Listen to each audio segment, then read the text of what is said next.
다녀왔습니다. 원래 저희 어머니가 나이가 많으셔서 어머니를 뵈러 아프신고 편찮으신 곳이 많아서 뵈러 갔었습니다. 원래 제가 가면서 제 마음에 가졌던 생각은 어머니를 모시고 부모님을 모시고 한국에 있는 단풍을 구경하고 오리라 라는 마음을 먹고 갔습니다. 그런데 계획대로 할 수 없었는데 가장 큰 첫 번째 이유는 저희 어머니가 나이가 많으셔서 걸어 다니는 걸 할 수 없다는 거고, 두 번째 이유는 제가 가서 허리가 아프는 바람에 꼼짝 못하고 집에 하루 종일 앉아 있었다라는 것입니다. 그래서 원래 거창했던 계획대로는 아무것도 하지 못하고 왔지만 하루 종일 어머니와 함께 시간을 보내고 왔습니다. 하루 종일 시간을 뭐 하면 보낼까 여러분 궁금해 하시겠지만, 아침에 일어나서 아침 드라마를 보고, 아침에 드라마 KBS, MBC, SBS 각각 돌아가면서 다 보고, 같이 병원에 갔다가 돌아와서 점심 먹고 다시 저녁에 되어서 저녁 먹고 다시 드라마를 또 다시 섭렵하고 이렇게 했습니다. 그래서 혹시 여러분 중에 그 요즘 하는 드라마 중에 JTBC에서 하는 드라마 중에 더 패키지라는 드라마가 있습니다. 혹시 보신 분? 여러분 드라마 안 보세요? 더 패키지라는 드라마가 있는데 여러분 한번 보셔도 괜찮을 것 같고요. 그 패키지라는 드라마는 어떤 내용이냐면 7명의 여행객이 각자의 이유와 삶의 스토리를 가지고 프랑스 파리를 여행하는 이야기입니다. 여러분들이 프랑스 파리에 대해서 궁금하시면 그 드라마를 보셔도 굉장히 많은 이렇게 인포메이션을 받을 수 있습니다. 그 드라마에 나오는 한 중년 커플이 있는데, 중년 커플을 여러분이 잠깐 소개해드리면, 남편은 굉장히 이렇게 좀 거친, 그래서 이렇게 자상하게 얘기하지 못하고 이렇게 말끝마다 버럭 소리를 지르는 그런 성격의 사람이고, 아내는 그것을 이렇게 고스란히 이제 평생도록 받고 살아가지고 마음에 속병이 생겨 있는 그런 상태에서 여행을 떠났습니다. 그런데 불행하게도 아내가 이제 암에 걸리게 돼서 아내가 이렇게 약을 먹어야 되는 상황이 되었는데, 그래서 알람을 맞춰놓고 수시로 약을 먹으면서 약과 함께 사탕을 먹었습니다.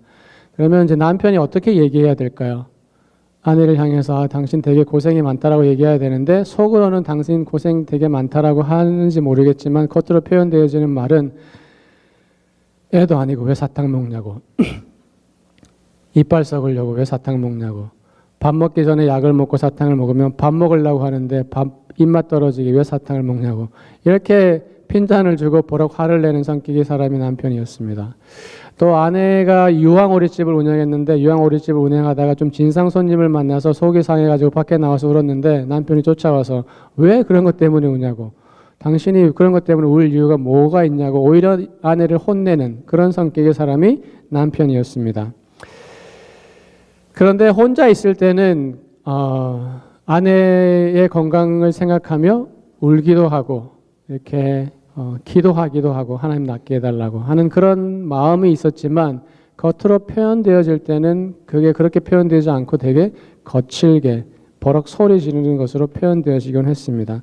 그래서 아내가 이렇게 정신과 상담을 받았는데, 나 더 이상 살고 싶지 않다고, 나 죽고 싶다고, 다른 부부들은 되게 행복하게 사는 것 같은데 나는 왜 이 남자를 만나서 이렇게 살아야 되는지 모르겠다고, 그만 살고 싶다라고 이렇게 이야기하는 장면이 나옵니다.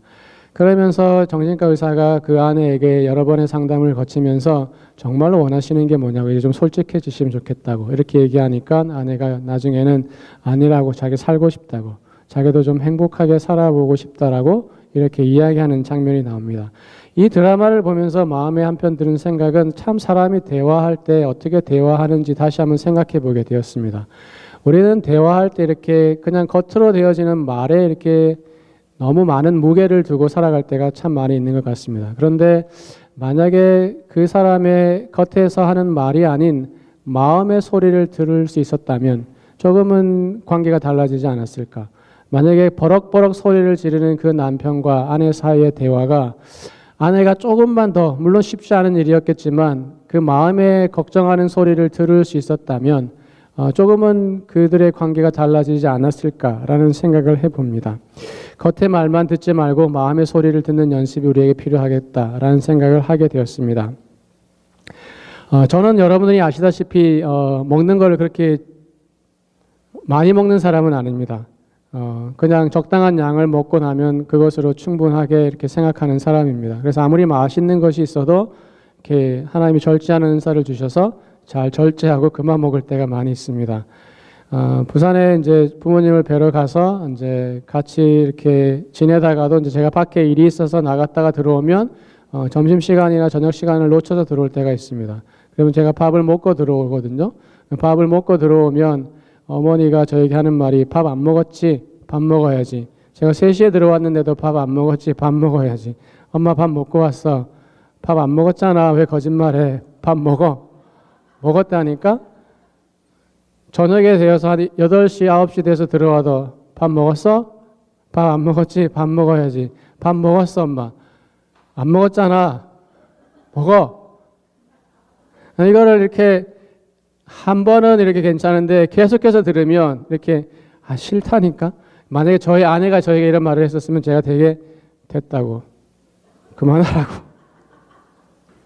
이렇게 얘기했겠지만 저희 어머니에게 그렇게는 얘기 못하고 주는 대로 다 받아 먹고 왔습니다. 그래서 제가 한국에서 돌아오면서 한 5kg가 쪄서 왔는데 지금 다시 빠졌습니다. 어머니가 저에게 하는 말이 겉의 말, 밥 먹어 하는 말을 듣지 않고 그 안에 있는 마음의 소리를 제가 들었다면 괜찮니? 건강하게 지내야지. 나 너 사랑해. 라는 말로 제가 듣는다면 어머니가 그 하는 말 아무리 반복해서 수없이 말을 한다고 하더라도 그게 뭐 큰 문제가 되겠습니까? 그러니까 우리가 마음의 소리를 들으면 우리가 생각하는 관계들이 많이 달라질 수 있고 내가 하는 반응 자체도 많이 달라질 수 있습니다. 또 저는 이렇게 탄산 음료수를 잘 마시지는 않습니다. 그래서 뭐 많이 마셔봐야 한 달에 한 서너 캔 정도 마시는 정도인데 그래도 고기를 먹을 때면 이렇게 먹고 싶을 때가 있습니다. 그래서 고기를 먹은 일이 생겨서 이제 탄산 음료를 먹으려고 하면은 저희 집 딸 큰아이가 폭풍 같은 잔소리를 저에게 쏟아냅니다. 아빠는 도대체 생각이 있는 사람이냐고, 당신이 지금 혼자이냐고, 당신에게 딸린 식구가 지금 3명이나 있는데 그렇게 콜라 먹어가지고 어떻게 할 거냐고, 쉴 새 없이 무슨 얘는 뭐 모터를 달았는지 쉴 새 없이 이야기를 하면서 저에게 핀잔을 주고 잔소리를 해댑니다. 그리고는 해대고 그냥 가면 되는데 그 제 앞에 있는 콜라를 뺏어서 가지고 가버립니다. 그래서 먹는 거를 뺏기는 기분이 어떤지 여러분 아시죠? 되게 이렇게 기분이 나쁠 수 있는데 근데 그 아이가 저에게 그렇게 하는 것이 폭풍 같은 잔소리의 겉의 말이 아니라 그 아이가 아빠의 건강을 생각해서 하는 사랑의 말로 마음의 소리를 들으면 그것이 그렇게 별로 이렇게 기분 나쁘지는 않습니다. 중요한 것은 어떤 사람이 무언가를 말을 할 때 우리가 그 사람이 하는 표면적인 겉의 말이 아닌 마음의 소리를 듣는 연습을 해야 한다는 것이고 우리가 마음의 소리를 듣기 시작하면 우리가 맺는 많은 관계가 달라질 것이라는 것입니다. 사실은 어떤 사람이 하는 말 때문에 오해가 생기는 경우가 얼마나 많이 있습니까? 어떤 사람이 한 말은 사실은 그것이 본심이 아닐 수 있는데 그 들려진 말이 나에게 어떻게 들려지느냐에 따라서 우리는 오해하기도 하고 화가 나기도 하고 속상하기도 하고 섭섭하기도 하고 관계가 깨어질 때가 굉장히 많이 있습니다. 그러나 그런 일이 생길 때 우리가 그 사람이 하는 마음의 소리를 듣기를 연습한다면 어쩌면 우리 마음에 있는 많은 생각들이 바뀌어질 수 있을 것 같다고 생각합니다. 삶 공부 중에 대화해야 하는 법에 대해서 공부하는 시간들도 가끔 있습니다. 두 사람의 대화에 어떤 문제가 없는지 혹시 어떤 뭐 개선되어져야 할 점은 없는지 이렇게 공부하는 과정이 있는데 그러면 이제 서로 대화를 할 때 이제 생겼던 불편한 부분들, 어려웠던 부분들을 나누기도 합니다. 한 커플의 이야기를 여러분에 소개해 드리면 직장에서 자매가 굉장히 이렇게 스트레스를 많이 받았습니다. 어려움이 많이 있어가지고 되게 이렇게 마음에 힘들고 어려워서 이제 표정도 바뀌고 이제 힘들어하고 있는 것을 이제 형제가 만나서 알게 되었습니다. 그래서 형제가 자매에게 괜찮냐고 무슨 일 있냐고 말해보라고 당신 잘하고 있는데 왜 뭐가 그렇게 속상한 거냐고 말해보라고 이렇게 이야기했습니다. 그러면 이제 자매가 형제에게 무슨 일인지 말해주면 좋을 건데 말을 하지 않고 괜찮아 몰라도 돼 이렇게 얘기했습니다. 형제가 몰라도 돼? 라는 말을 어떻게 들었냐면 간섭하지 마, 신경 쓰지 마 라는 이야기로 들어서 마음의 상처를 받았고, 자매는 그 형제가 괜찮아? 무슨 일이야? 말해봐 라고 하는 말을 걱정이나 관심의 말로 듣기보다는 왜 빨리 나한테 말 안 해? 빨리 문제를 해결해야지. 어서 말을 해봐라는 재촉의 언어로 들었습니다.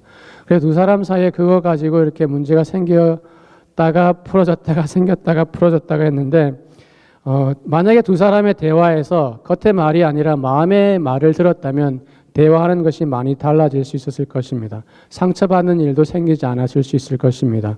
괜찮아 라고 하는, 말해봐 라고 하는 그 말을 걱정과 관심과 사랑의 언어로 듣고 재촉의 말로 듣지 않을 수 있었다면, 몰라도 돼 라는 말을 신경 쓰지 마, 내가 알아서 할게 라는 말로 들은 것이 아니라, 나는 지금 이야기할 수 있는 상황이 아니야, 나에게 조금만의 시간을 주면 내가 나중에 당신에게 이야기할게 라는 기다려달라는 말로 들었다면 두 사람의 대화의 깊이는 완전히 달라질 수 있었을 것입니다.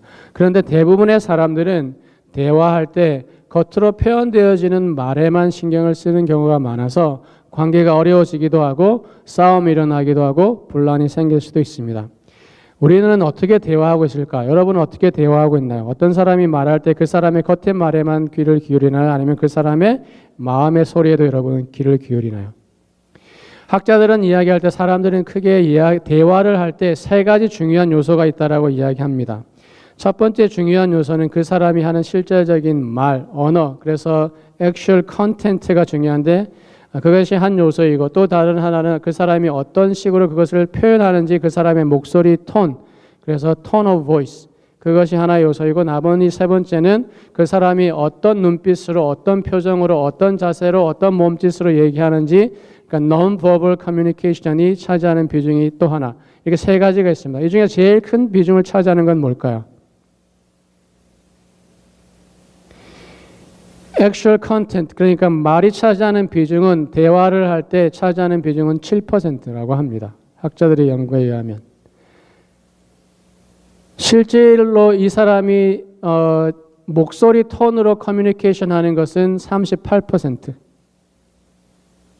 그리고 이 사람이 몸짓이나 표정이나 눈빛으로 하는 non-verbal communication은 55%. 그러니까 실질적으로 말이 대화에서 차지하는 비중은 굉장히 작다라는 것을 우리는 확인할 수 있습니다. 그러니까 말로 대화한다? 아니요, 틀린 말이라고 우리는 할 수 있습니다. 똑같은 말이라도 어떻게 표현하느냐에 따라서 전혀 다르게 들려질 수 있습니다. 사랑해 라는 말을 사랑해, 사랑합니다 라고 하면 실제로 사랑하는 거겠지만 저 연기를 잘 못해서 사랑한다니까? 이러면 좀 그렇게 안 들리나요? 그러니까 내가 똑같은 말을 하더라도 보이스 톤을 바꾸면 그것이 전혀 다른 의미로 전달되어질 수 있고, 듣고 있어, 말해 라고 이야기하면서 내가 다른 데를 보고 있거나 다른 무언가를 하고 있으면 실제로 듣고 있지 않을 수 있습니다.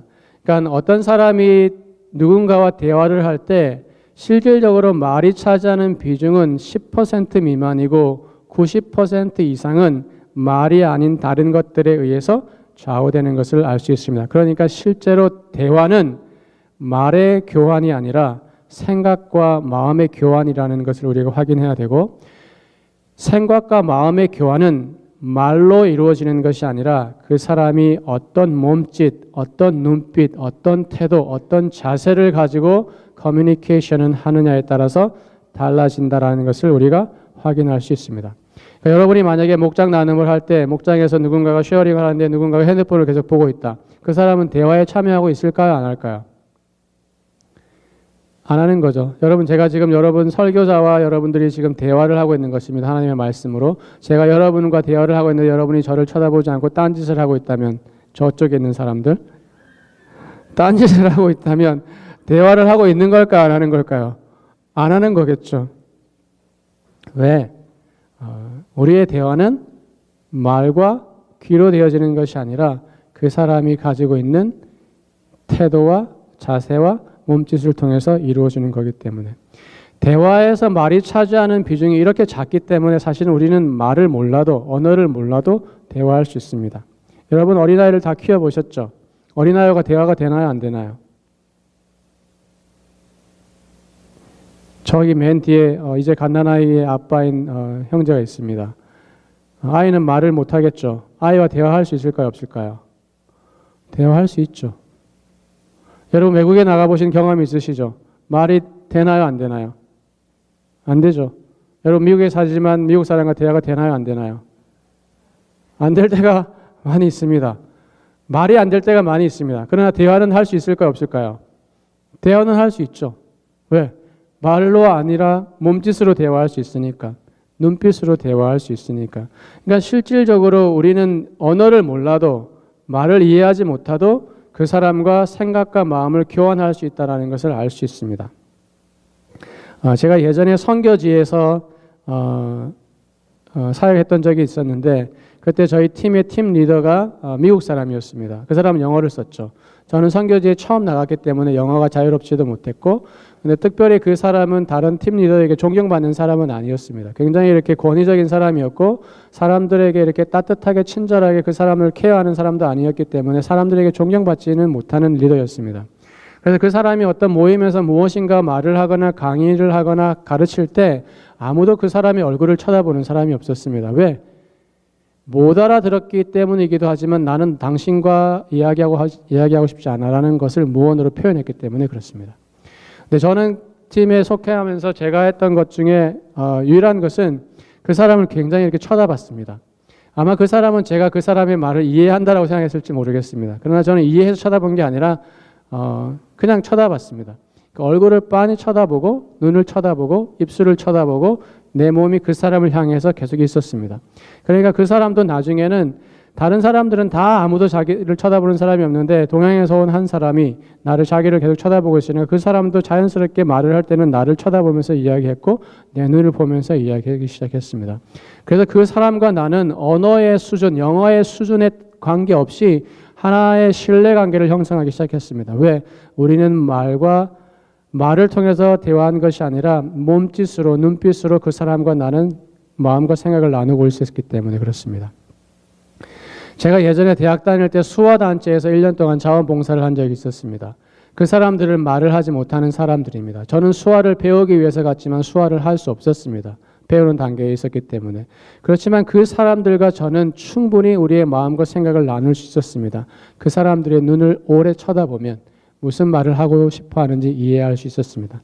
그 사람이 움직이는 행동을 보면 내가 조금만 관심을 갖고 귀를 기울여서 내 몸을 그 사람을 향하여 놓고 있기만 하면 그 사람이 무엇을 하고 싶어 하는지 그 다음 행동을 예측할 수 있었습니다. 대화는 그 사람의 마음과 생각을 나누는 것은 언어로 되어지는 것이 아니고 말로 되어지는 것이 아니고 오히려 그 사람이 가지고 있는 또 다른 요소, 눈빛, 행동, 몸짓으로 표현한다는 것을 우리는 확인할 수 있습니다. 그래서 때로는 우리는 말하지 않아도 대화할 수 있습니다. 어떤 때는 힘들고 어려울 때는 그냥 깊은 한숨을 내쉬기만 해도 우리는 대화할 수 있습니다. 어떤 때는 그냥 울고만 있기만 해도 그 사람이 무엇을 말하는지 우리는 이해할 수 있습니다. 어떤 누군가를 아무 말하지 않고 그냥 꼭 안아주고 있기만 해도 우리는 그 사람과 우리의 마음과 생각을 깊이 나눌 수 있습니다. 오히려 말을 보태는 것이 그 사람과 나와의 마음의 교류를 방해할 수도 있습니다. 오히려 지나가면서 그냥 그 사람을 따뜻하게 바라봐 주는 것이 오히려 그 사람에게 하이 안녕하세요 인사하는 것보다 훨씬 더 강한 메시지를 전달할 때가 있습니다. 그냥 가볍게 어깨를 토닥여 주는 것이 힘든 사람을 위로하는데 100마디 말보다 더 위로가 될 수도 있습니다. 왜? 대화에서 말이 차지하는 비중은 누누이 얘기하지만 10%도 되지 않기 때문에 그렇습니다. 오히려 우리가 그 사람을 향해서 어떤 마음을 가지고 있는지, 어떤 자세를 가지고 있는지, 어떤 태도를 가지고 있는지가 훨씬 더 대화에서 중요하다는 것을 우리는 확인할 수 있습니다. 그러면 지금까지 이야기한 이런 일반적인 대화의 원칙을 우리가 하나님과 하는 기도에도 적용할 수 있을까요? 기도를 우리는 무엇이라고 정의합니까? 기도는 하나님과의 대화라고 이야기합니다.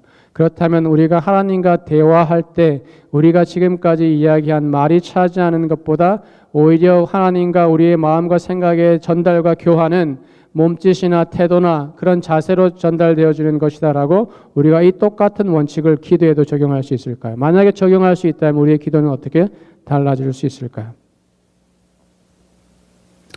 기도할 때 우리가 말을 잘 못해도 기도할 수 있을까요? 예수 영접 모임 시간을 갖고 나서 이제 기도를 끝날 때 시킵니다. 그러면 대부분의 사람들이 자기는 기도를 못한다라고 얘기합니다. 왜? 기도를 해본 적이 없으니까. 어떤 말을 해야 될지, 어떤 단어를 선택해야 될지 잘 모르기 때문에 기도할 수 없다라고 이야기합니다. 그런데 괜찮아. 기도는 하나님과의 대화이니까 그냥 너에게 있는 마음을 그냥 솔직하게 이야기하면 돼. 그냥 사람에게 이야기하듯이 그냥 얘기하면 돼. 한번 해봐. 라고 얘기하면 머뭇머뭇거리면서 주저하면서도 나중에는 입을 열어 기도합니다. 하나님,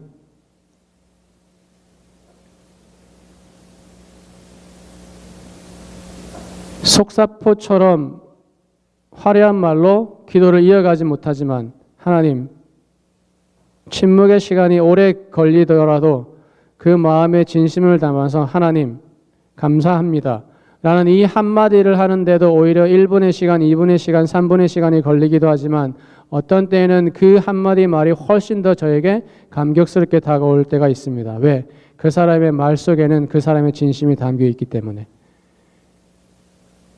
그러니까 수 없는 말을 쏟아내지 않아도 그 사람은 이미 충분히 자신에게 있는 마음을 하나님 앞에 전달하였다라고 저는 믿습니다. 성경에 보면 이런 이야기가 있습니다. 마태복음 6장 7절 8절에 이렇게 이야기합니다. 너희는 기도할 때 이방 사람들처럼 빈말을 되풀이하지 말아라. 그들은 말을 많이 하여야만 들어주시는 줄로 생각한다.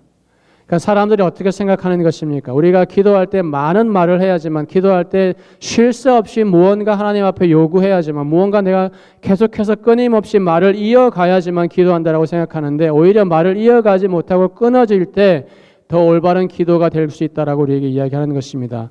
많은 말, many words, 이것이 필요 없다라고 우리에게 이야기하는 거죠. 그러므로 그들을 본받지 말아라라고 이야기합니다. 하나님, 너희 아버지께서는 너희가 구하기 전에 너희에게 필요한 것이 무엇인지를 알고 계신다. 그렇다면 우리가 하나님과 기도할 때 많은 말이 필요할까요? 아니, 하나님과 우리가 기도할 때 언어 자체가 필요할까요?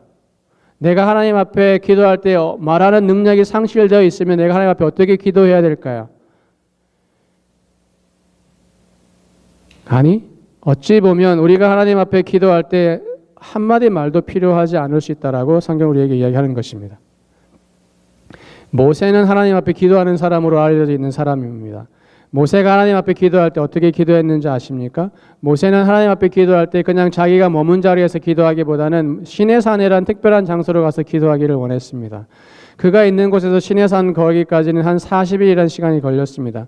시내산은 이유철 목사님이 이렇게 여행하시면서 돌아와서 여러분에게 몇 번 간증하신 적이 있는 것처럼 오르기 쉬운 산이 아닙니다. 굉장히 험한 산입니다. 돌로 이루어진 산이고 흙으로 이루어진 산입니다. 그 산을 올라가는 일이 결코 녹록하지 않은 그 여정이라는 것을 우리는 알 수 있습니다. 모세가 기도하며 그 산에 올라서 머문 시간은 채 며칠이 되지 않습니다. 그리고 산을 내려왔습니다. 그렇다면 모세는 이 하나님 앞에 기도하러 가는 이 40일이라는 시간 동안 시내산을 올라가는 그 내내의 시간 동안 주저리 하나님 앞에 무언가 말을 했을까요? 아니, 올라가 숨 쉬며 한숨 쉬며 한 걸음 한 걸음 내딛기도 힘든 그 상황에 어떻게 하나님, 내가 이것도 필요하고 저것도 필요하고 이렇게 해야 되고 저렇게 해야 되겠습니다. 하나님, 지금 상황이 이렇고 이렇습니다. 라고 그렇게 쉴 새 없이 이야기하면서 산을 올라가며 기도했을까요? 아니요. 저는 그렇게 하지 않았다라고 생각합니다. 왜? 모세가 산을 올라가겠다라고 결심한 그 순간, 모세가 하나님 앞에 내가 기도하러 가겠다라고 결심한 그 순간, 이미 하나님은 모세가 무엇을 위해 기도해야 되는지 알고 계셨으니까 한마디 말을 하지 못했어도 힘들게 산을 올라가는 그 행위 자체가 모세에게는 기도가 되었을 것입니다. 오늘 본문에 예수님께서 이렇게 기도하십니다. 아버지의 뜻이면 이 잔을 거두어 주십시오. 그러나 내 뜻대로 마시고 아버지의 뜻대로 해주십시오. 우리가 추측하기로는 밤새도록 예수님께서는 이 기도를 하신 것으로 추측되어집니다. 어떻게 기도하셨을까요? 계속해서 이 말을 되풀이하셨을까요? 하나님, 이 잔을 내게서 지나가게 해주십시오. 그러나 내 뜻대로 마시고 아버지 뜻대로 해주십시오. 하나님, 이 잔을 내게서 지나가게 해주십시오. 그러나 내 뜻대로 마시고 아버지 뜻대로 해주십시오. 하나님, 이 잔을 내게서 지나가게 해주십시오. 그러나 내 뜻대로 마시고 아버지 뜻대로 해주십시오. 하나님, 이 잔을 내게 지나가게. 이 말을 수없이 수백 번, 수천 번 반복하며 기도했을까요? 아니, 이 밤새 기도하기 위해서 이 말을 반복해서 기도했다면 아마 수천 번 예수님은 이 말을 반복했을 것입니다. 그러나 예수님이 기도하셨을 때 그렇게 기도했을까요? 예수님과 하나님과의 마음의 교환이 일어나기 위해서, 대화가 일어나기 위해서, 생각의 교환이 일어나기 위해서 이 말이 반복되어지는 것이 필요했을까요? 아니요, 이 말을 하지 않았어도 이미 예수님이 무엇을 생각하는지 하나님 알고 계시지 않았을까? 이 말을 하지 않았어도 한 번 말했을 때 하나님은 예수님이 무엇을 생각하는지 알고 계시지 않았을까요? 아니, 이 말을 하기 전에 이미 예수님께서 기도하시기로 작정하시고 멀리 떨어져서 무릎을 꿇으셨을 때, 땅에 엎드리셨을 때 이미 예수님은 하나님께 기도하지 않았을까요? 무릎을 꿇는 그 행위 속에, 자세를 엎드리는 그 자세 속에 하나님, 내가 하나님 앞에 순종하며 살아가겠습니다. 내가 순복하겠습니다. 내가 여기 있습니다라고 자신을 드리는 기도를 예수님은 이미 한 것이 아닐까요? 기도에서 말이 차지하는 비중은 그렇게 크지 않습니다. 오히려 기도는, 하나님과 우리 사이의 대화는, 마음과 생각의 교환은 말이 방해가 될 수 있고 오히려 내 몸을 낮추는 자세와 하나님 앞에 기도가 될 수 있습니다. 그래서 때로는 산을 올라가는 그 행위가 기도가 될 수 있습니다. 때로는 한마디 말하지 않고 하나님을 생각하며 여러분이 하루 종일 걸으면 그것이 기도가 될 수 있습니다. 한마디 말하지 않고 여러분이 무릎을 꿇고 하나님 앞에 엎드려 가만히 있을 때 오히려 그것이 기도가 될 수 있습니다. 힘들어서 아무 소리 못하고 그냥 그 앞에서 울고 있을 때 그것이 기도가 될 수 있고, 여러분이 눈을 들어 하나님을 바라보고 손을 들어 하나님을 높일 때 그것이 여러분에게 기도가 될 수 있습니다. 그냥 하나님 앞에 한마디 말도 못하고 한숨만 내쉬고 여러분이 얼굴을 여러분이 손으로 가리는 것, 그 행위 자체로 여러분 하나님 앞에 기도할 수 있습니다. 왜? 하나님은 우리의 언어로 우리의 기도를 들으시는 것이 아니라 우리의 마음으로, 우리의 자세로, 우리의 몸짓으로 우리의 기도를 들으시는 분이기 때문에 그렇습니다. 내가 한마디 말을 통해서 하나님 앞에 내 필요한 것을 이야기하지 않아도 하나님은 우리에게 있어야 할 것을 이미 다 아시는 분이다라고 우리에게 분명하게 말하고 있기 때문에 그렇습니다. 기도는 말의 잔치가 아닙니다. 기도는 내 마음이 하나님을 향해 서 있는 것을 뜻하는 것입니다. 그래서 기도할 때 우리는 말을 하지 않아도 기도할 수 있고 내 몸을 하나님 앞에 향하여 몸짓으로, 눈빛으로 그렇게 대화할 수 있습니다. 오늘 본문에서 기도라는 단어로 사용되어진 단어는 프로스 유코마이라는 단어를 사용합니다. 프로스 유코마이라는 단어는 기도하다라는 뜻을 가집니다. 이 단어는 프로스라는 말과 유코마이라는 단어가 합쳐져 있는 합성어입니다. 근데 이미 유코마이라는 단어에는 기도한다라는 뜻이 포함되어 있습니다. 유코마이 한다라고 내가 얘기하면 성경에서 내가 기도한다라는 뜻입니다. 그런데 왜 프로스 유코마이라는 단어를 합성어를 쓸까요? 프로스라는 말이 더해져서 이 기도에 더 다른 의미를 우리에게 전달해 줍니다. 이 프로스라는 단어는 내 몸이, 내 마음이 어떤 대상을 향해서 향하고 있다라는 것을 뜻하는 것입니다. 그러니까 내가 하나님 앞에 기도한다라는 것은 내 말이 하나님을 향하여 간다라는 것을 뜻하는 것이 아니고 내 몸이, 내 마음이 하나님을 향해 나아가고 있다는 것을 뜻하는 것이 프로스 유코마이 기도한다는 뜻입니다. 그러니까 내가 하나님 앞에 기도할 때 하나님 내가 당신 앞에 기도합니다라고 말을 하지만 내 입의 말은 하나님을 향해 뱉어질지 모르지만 내 몸이, 내 마음이 다른 곳을 향해 있다면 그것은 기도가 아니다라고 우리에게 알려주는 것입니다. 기도는 이처럼 하나님 앞에 내 마음과 내 생각과 내 몸을 향해 드리는 것이 기도다라고 성경은 우리에게 이야기하는 것입니다. 우리는 어떻게 기도합니까? 우리는 말로 기도하고 있지 않았습니까? 언어로, 좋은 말로, 화려한 말로, 끊임없이 쏟아지는 말로, 수없이 뱉어내는 그 말로 우리는 기도하고 있지 않았습니까? 그렇다면 잘못된 기도다라고 성경 우리에게 가르칩니다. 왜? 하나님은 마음의 소리를 들으시는 분이기 때문에. 여러분 오늘 이 말씀 통해 하나님, 내가 하나님과 새롭게 기도하는 사람이 되어보겠다라고 결단해 보지 않으시겠습니까? 말을 잘하는 사람이 되지 않아도 됩니다. 말이 어눌해도 되고 말을 못해도 됩니다. 사람들은 우리의 하는 말에 귀에 기울일지 모르겠습니다. 그러나 하나님은 우리가 하는 말이 아닌 우리의 마음의 소리에 귀를 기울이시는 분이십니다. 우리가 살아가다 보면 우리의 말로 표현할 수 없는 것이 얼마나 많이 있습니까? 여러분 사랑의 감정을 말로 표현할 수 있습니까? 사랑의 감정이 말에 다 표현이 되어집니까? 여러분 누군가를 향하여 미워하는 마음이 있다면 그것이 미운 감정이 말로 다 표현되어집니까? 여러분 누군가를 용서하고 싶다면 그 용서의 마음이, 용서의 감정이 언어로 다 표현이 되어집니까? 여러분 속상한 마음이 있고 안타까운 마음이 있다면 그것이 말로 다 표현되어집니까? 아니요. 우리의 감정의 10분의 1도 말로 다 표현할 수 없습니다. 그런데 왜 우리가 말을 의지하여 기도해야 합니까?